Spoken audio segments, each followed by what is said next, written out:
And Wait, we'll give it a 5. second. We're warming up. Okay, we're live everywhere. Okay, awesome. I was just rambling anyways. Hi guys, welcome back to another Wine Wednesday. Today we are not going to get our, our fun little banter with Rodolfo about him drinking tap water because he's not going to be able to join us today. Time difference, time change. Time zone craziness, which sucks. Right? It's unnecessary. It's unnecessary, but that's a whole other thing. So unfortunately, Rodolfo had a conflict in his schedule and can't make it today, but we'll see him next Wednesday for a glass of tap water. And I will be drinking wine as usual. Dave's not drinking wine today, right, Dave? I'm drinking tea. I got a little stomach bug over the weekend, and it's still weighing me down. It's not great. I'm holding us down with the wine. Somebody has to. Like 3 founders not drinking wine on Wine Wednesday is not acceptable. So I've got a wine, which I will tell you all about very enthusiastically because I love this wine and have been ordering this wine for years. I am drinking, look at the cool graffiti. This is a Ritzling from Weingut Karl Heidle. This is a VDP winery in the southwest of Germany on the border of France in Württemberg or Baden-Württemberg. And I love it because, okay, yes, everybody thinks of Germany and thinks of Riesling. This is a dry Riesling. It's a 2019, I think. Oh, no. Wow, it's a 21.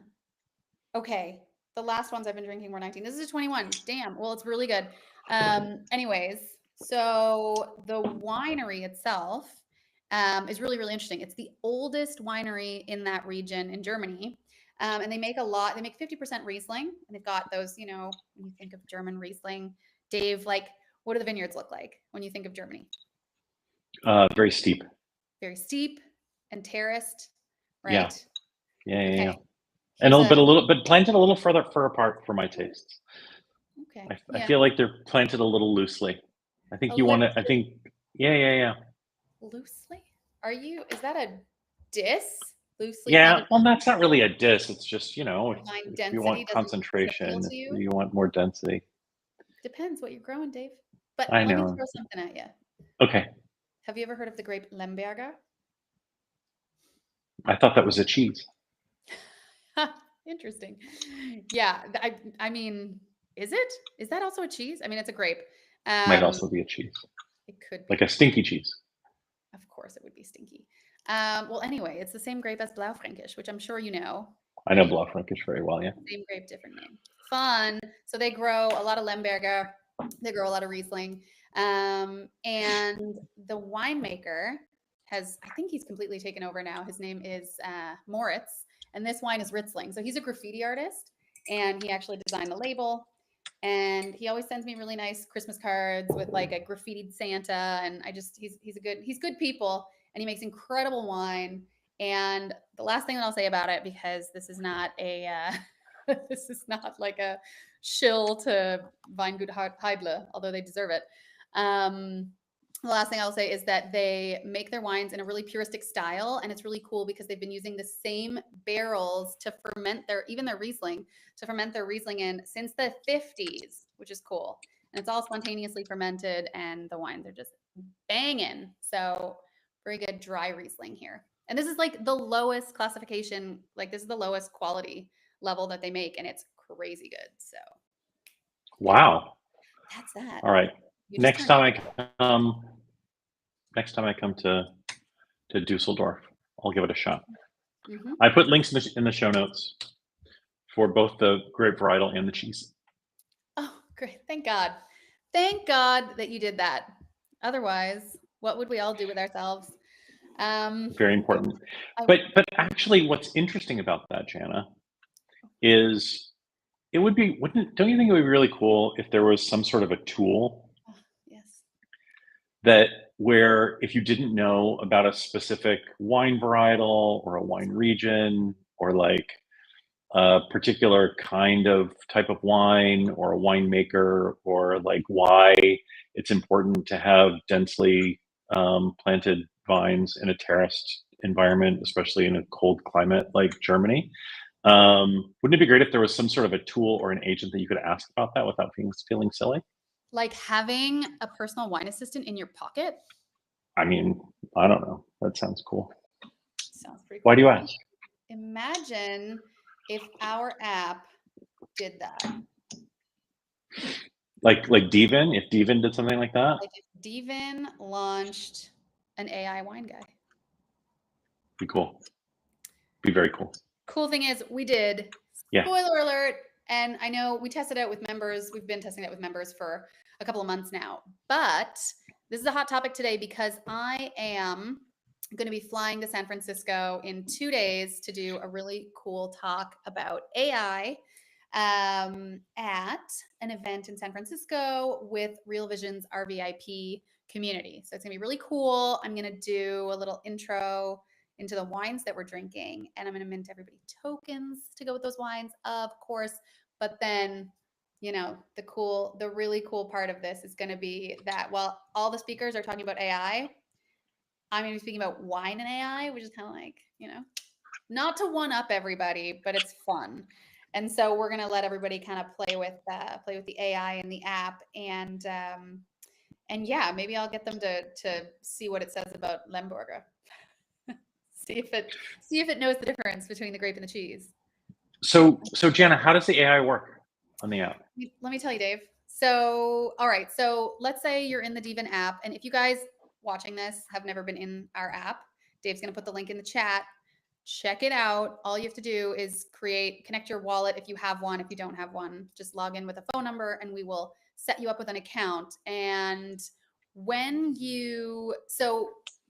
let's say that you have tokenized a wine or you bought a wine through the dVIN platform, then you're going to open up that digital cork, which is like where all of the metadata, all of the nerdy wine facts about the wine that you've tokenized, where all of that information is. And then right underneath the video, there's always this really nice looping video that kind of shows the story of the wine, almost like from grape to glass. Right underneath that, on the bottom right corner, there's a couple little icons. One of them is a fork and knife, and one of them is like a little notepad. So fork and knife, what could that be? Tasting notes. So you can click on that and it's going to open up this chat with your personal wine assistant, wine guy.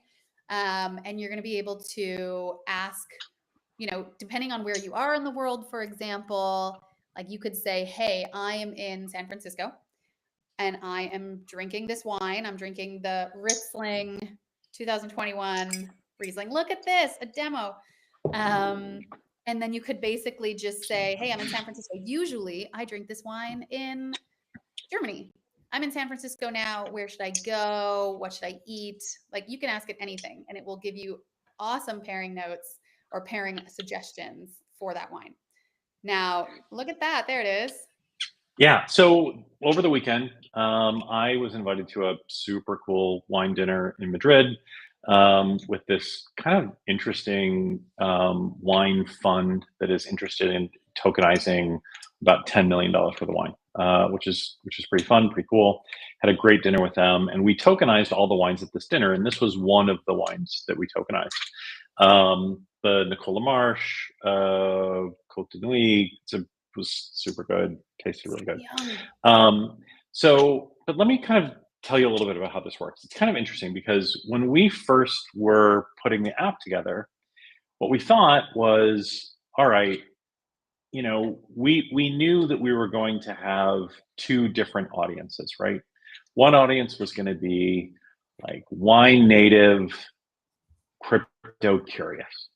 So we were going to get some people that that like really knew their wine stuff, but didn't really understand the crypto. And so we needed to make the app really accessible for them, really easy to use, no friction.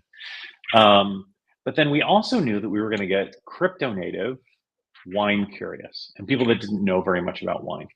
So we started 2 years ago, really, building a glossary of wine terms.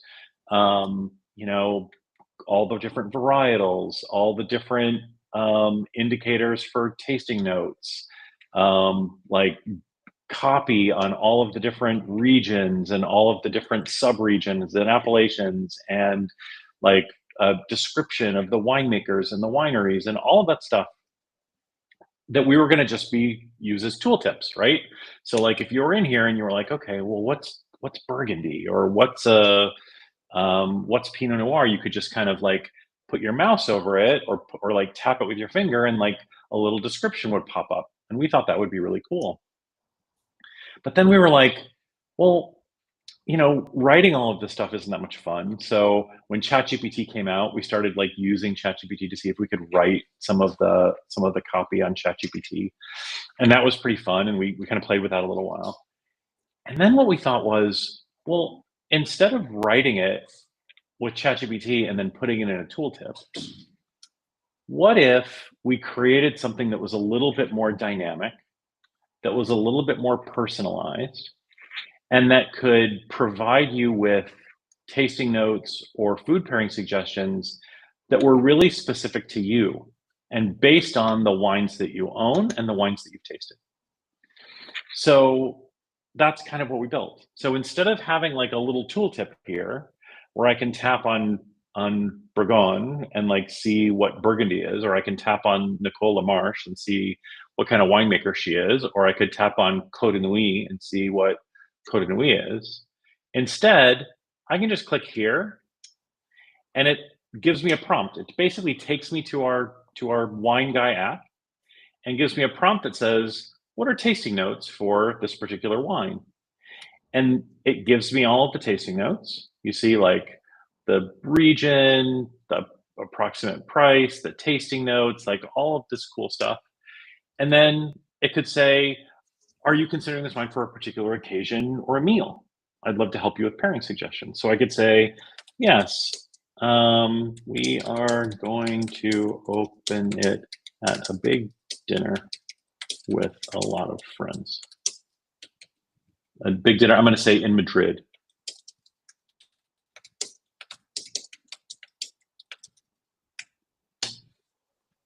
And now, instead of it just being a tooltip that gives me like, okay, a little bit of information on Nicole Lamarche or a little bit of information on that wine, now it says, oh, this is great. You're going to love this wine. For a big dinner, consider pairing it with dishes like roast lamb, beef bourguignon, or mushroom tart. Complement the wines. And actually, that's really funny because we did have roast lamb. So they must have used the app. And then it asks, what are there any local Spanish dishes you're planning to serve? Suggest pairings that blend the best of both worlds. That's great.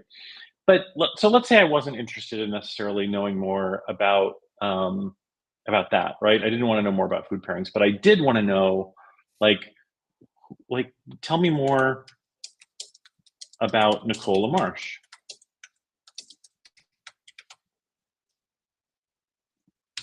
Oh, spelled Well, wrong. now But the wine guy can go in and say, all right, Nicole Lamarche is a renowned winemaker from Burgundy, known for producing elegant expensive Pinot Noirs.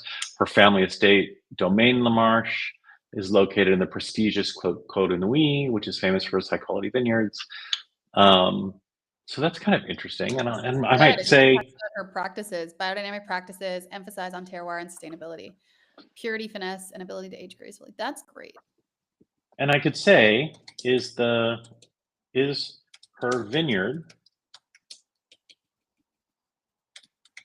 close to any other famous Burgundy vineyards? And so what it'll tell us is, yeah, it's really close to Bosny-Romanée, Chambord-Musigny. So you can look at that and you'd be like, oh, wow. So those are some of the best vineyards in the world. And Nicole Lamarche is located directly next to that. So like, these are all just kind of little fun things that you can ask about. And, if you're a wine nerd, you can kind of go deep in those wines. You might want to say like, what is a fun fact I can tell my friends about this wine or region or winemaker when we drink this wine?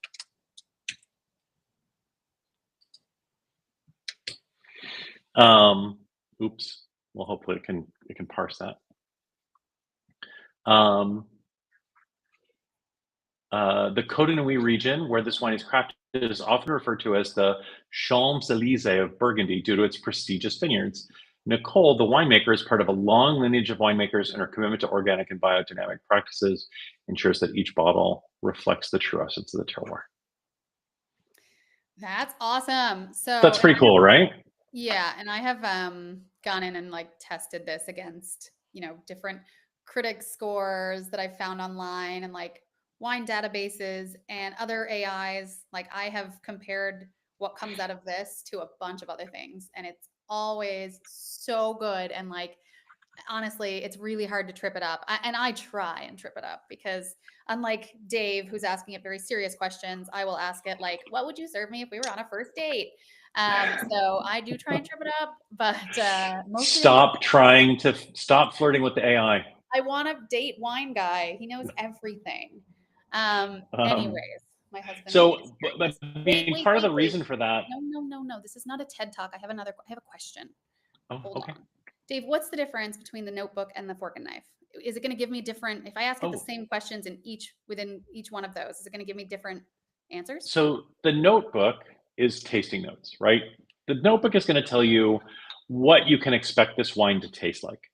And the more questions you ask and the more the wine guy knows about you, so the more the wine guy knows about what wines are in your cellar, what wines you've tasted, what questions you've asked, what wines you've said you like, what wines you said you don't like. Wine guy is going to really tailor those tasting notes specifically to you. Like you could even say, I want tasting notes in the voice of, Anthony Bourdain, or I want tasting notes in the voice of, whoever, of Samuel L. Jackson. Like you can really play around with that a lot. What the knife and fork provide are food pairing suggestions. So if I click here, it says, what are some good food pairing suggestions for, this was actually the wine of the night, right? So it was a little bit young for us to open, but provided some pretty interesting little food pairing suggestions. And it said, are you planning a specific meal or occasion for this wine? But gave me a bunch of kind of interesting, look, duck breast or venison with berry sauce. That's kind of fun. Truffle pasta or a rich beef ragu. Oh, that's interesting. This was a great wine. Very, very young, but a really, really fantastic wine. So I could say, sounds like it's gauging that off of the vintage, which is cool. I could say what traditional Spanish food dishes.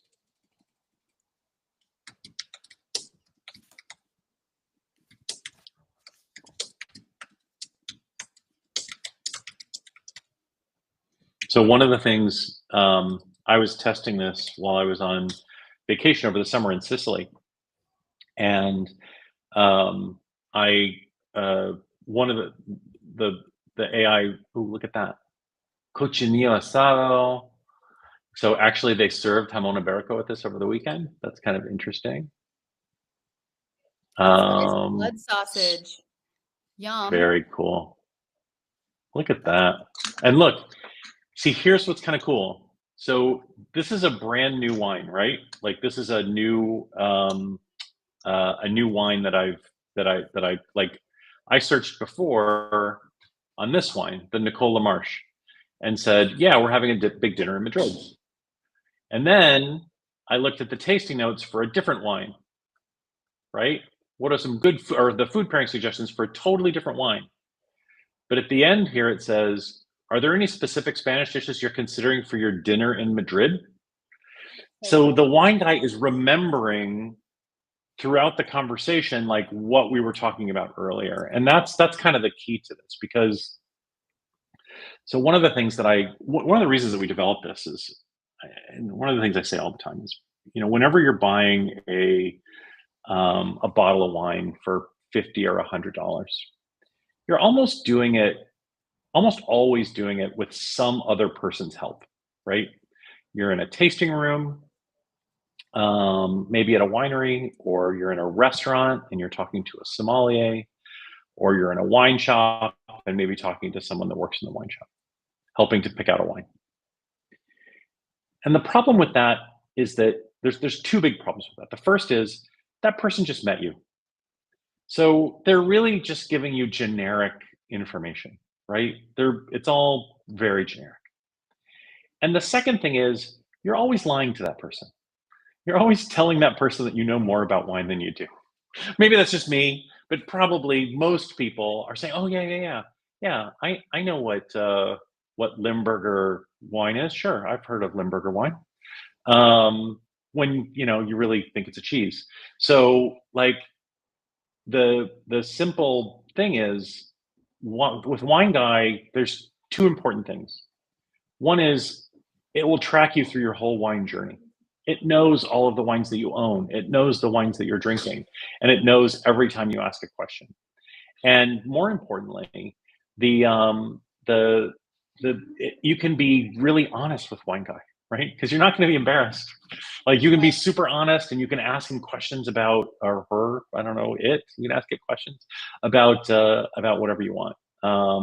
Like I could even say here, like, is there really a grape varietal in Germany called Lemberger? Am I spelling that right?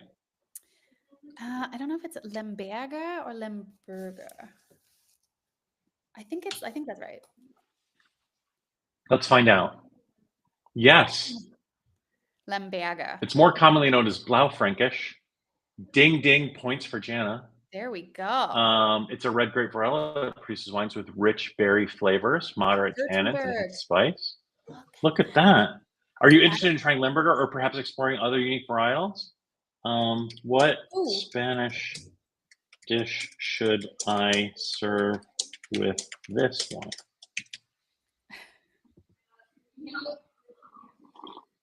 Oh, now it's going back to the Chambertin. Oh yeah. Well, but that's okay. Anyway, yeah. So, but the whole point is this: like, you can get really deep into this, and you can have a lot of fun, and it's really good information. And one of the things, Jana was saying that she was having a hard time stumping it. Part of the reason for that is we've assembled really a metric ton of proprietary data. So I reached out, and Jana reached out, and Rodolfo reached out to all of our friends in the industry, asked them if they had any really cool data that we could include in the data set. And we got way more than we thought we were going to get. And so this is all trained on a lot of proprietary data that's just not out there in the world. So it's really, really cool information. We highly recommend anybody, or we challenge anybody to try to stump it. We're going to start, one of the things that we're going to start doing over the course of the next month is kind of posting some of these food pairing suggestions or tasting notes online. And like, we'd love to get some of your favorites as well. Like when you get really good, cool stuff, we'd love to see it. And obviously, if you can stump them, if you can stump Wine Guy, or if you get crazy answers, we'd love to see that too. We think that'd be a fun thing to kind of make part of our part of Twitter. Yeah, it's gonna be. I think it's gonna be a really fun event on Friday. I imagine I'm gonna cause a little bit of I don't know, distraction during the dinner, because I have a feeling that people are gonna. I'm gonna have to tell people to put their phones away while the other speakers are talking about their AI. Just kidding. I'm not assuming that ours is cooler, but it's pretty fun. It's for sure cooler. Yeah. Okay, I'm going to give an update on Texas. I was just in Texas. So we did a really fun event in San Antonio last week. My gosh, time flies. So yeah, a little over a week ago, I was in San Antonio. Most of you, well, all of our members would know this, but we have a special allocation token for Chateau Saint Laurent, which is a winery near Avignon in the south of France. and it is owned by Tony Parker and one of our partners, Maison Wineted, Saeed Yousefi. So every year we do 2 pickup parties, which means that anybody who owns a Chateau Saint Laurent allocation token can go either to the Chateau in France and hang out with Tony Parker and pick up their wines for the allocation token in person. This usually involves some kind of like a reception, meet Tony Parker. There's usually a dinner involved. We do one in France, and then we just did our first one in San Antonio at Tony Parker's house, which was very, very cool. Anyone who's a basketball fan, I will tell you, he let us into his, I don't know what it's called, but it's like trophy room. And it was like, no Rodolfo phone. told us about the rings last week. So cool. Yeah. Oh, because I wasn't there. Because I was in Dallas. Yeah. Anyway, it was so cool. So Rodolfo already gave the update and spilled all the beans. Dang. Anyway, he gave a little bit of the update, but it sounds like it was really a lot of fun. Yeah, he shared some of the photos. It was cool. The cellar is far too empty, I've got to say. I told Tony. We got to send that guy some wine. We got to send that guy some wine. And it almost feels like there's so little wine down there that we need to finish what's there first and then restart. I feel like that would be the appropriate way to go about restart it. But I told him that, so it's fine. Anyway, it was a really cool event. It was very exclusive, 10 people only, and it was a lot of fun. So if you don't already have an allocation token, there's probably a couple left that you can reach out to us and grab, or you can go to clubdvin.com/CSL and pick one up online. And yeah, I mean, Dave, you talked about Madrid. I did another pretty cool tasting in Dallas the day after I was in San Antonio. That was really cool. We blind tasted a lot of wines. I absolutely falsely, I couldn't even come close to guessing what a sparkling was. It ended up being a British sparkling from Pommery, champagne producer. Oh. Hard to guess. No, but that's nice. I had Franciacorta. I guessed Franciacorta. Anyway. Yeah, okay. Fair. But only 4,000 miles away. Yeah, I know. And there were some hints involved, but yeah, I was still way off. So Dave called a good blind wine, didn't you, on Friday? Oh, yeah. The it was the Côte d'Aron. Yes. No, that's right. Yeah. No, it was a Hermitage. Oh, Hermitage Côte Rôtie. Yeah, Côte Rôtie. And I called the Côte Rôtie Syrah and the 2019. Was it bacony? Did it have that nice bacony? Yeah. That's how I knew. And that's why, it kind of freaked. I was there with a bunch of, now granted, there are a bunch of Burgundy drinkers, right? So they knew their red and white Burgundies really well. And that's why they pulled this out and nobody knew what it was. And they covered it in foil and they did the whole thing. And I was like, at first I thought it was Red Mountain. I was like, oh, they're bringing out an American one. They're really trying to fool everybody. But then because it was covered in foil, I could see the shape of the bottle, and I was like, oh no, it's Côte Rôtie. So there were 2 other people that knew that it was a Syrah, but I was the only one that knew it was Côte Rôtie in the 2019. So nice. Well, yeah, once in a while I can pull one out once in a while. Yeah, I redeemed myself. I called which is easy though. I called a Cheval Blanc. I mean, that's kind of easy, but yeah, if it's fun to be able to recall a wine like that. If you're drinking those wines, you should be remembering them because they're amazing. But it's hard to blind taste in that category unless you're just drinking it all the time and that gets expensive. Anyways, so I feel like this Wine Wednesday we talked more about wine than we ever talk about. So this is good. We should do that more. Yeah. But I think we're at time. I think we are at time. And stay tuned next week for the update on the AI talk in San Francisco. And I think we're soon. And maybe we'll be able to talk about if you're thinking about going to Art Basel, we'll see you there. Yeah. All right. So we're going to have lots of exciting news to come up. Thank you everyone for joining us. I hope you've been drinking some wine and have a great rest of the Wednesday. Talk soon. Bye-bye. Bye.